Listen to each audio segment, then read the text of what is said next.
Charles hurried back the way he had come.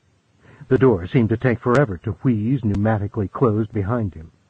But when it did, he considered himself safe. This door only swung in, and he could not remember ever reading or hearing that tigers are smart enough to open doors. Charles wiped the back of his hand across his nose. His heart was thumping so hard he could hear it. He still needed to go to the basement, worse than ever.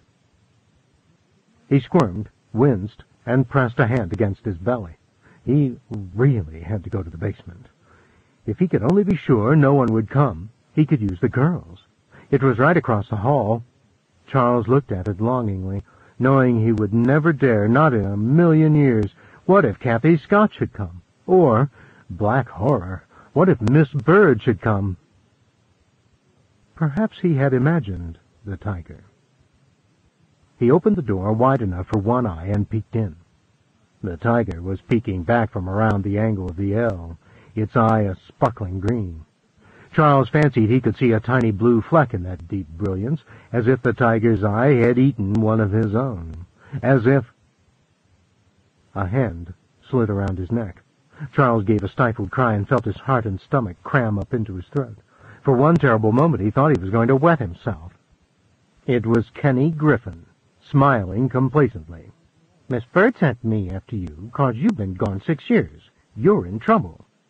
"Yeah, but I can't go to the basement," Charles said, feeling faint with the fright Kenny had given him.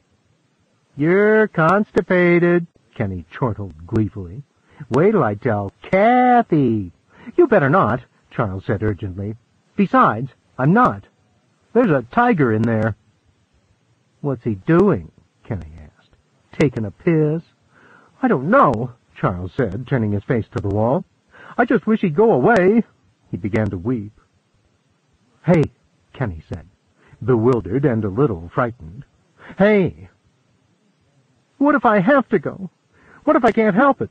Miss Bird'll say—" "Come on," Kenny said, grabbing his arm in one hand and pushing the door open with the other. "You're making it up." They were inside before Charles, terrified, could break free and cower back against the door.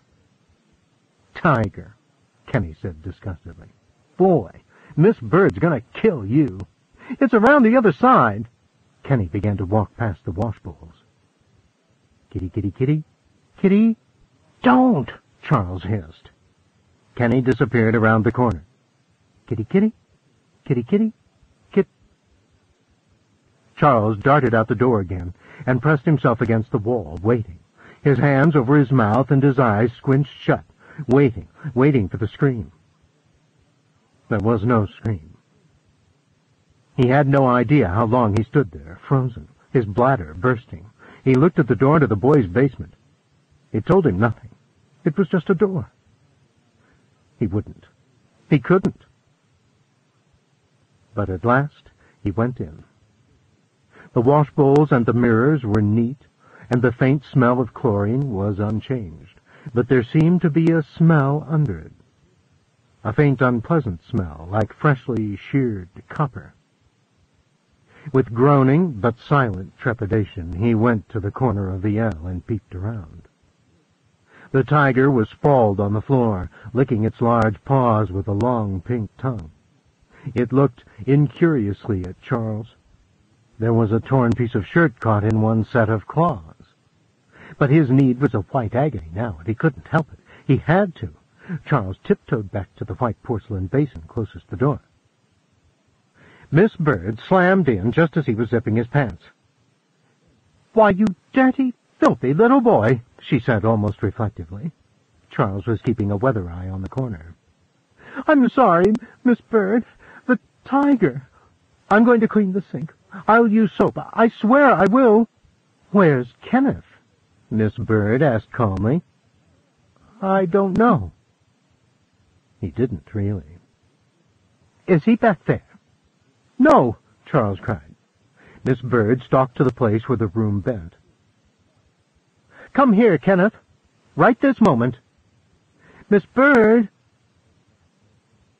But Miss Bird was already around the corner.